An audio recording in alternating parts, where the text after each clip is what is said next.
Mga buntis sa isang barangay sa Naik, Cavite, ginapang ng takot dahil di umano Pasneya! hulikam. Melody! Eh, Bakit po pinuno? Papuntahin mo nga rito yung mga tauhan natin na may hawak sa lugar na to. Masusunod po.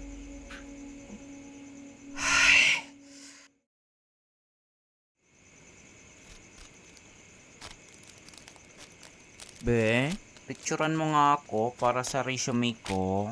Sigurado ka na ba sa desisyon mo, be?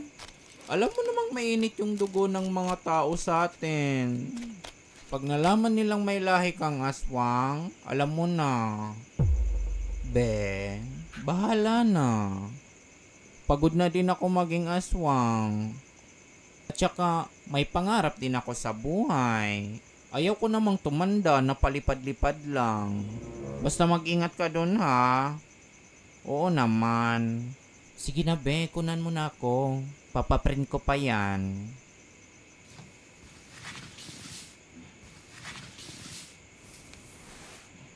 Pause.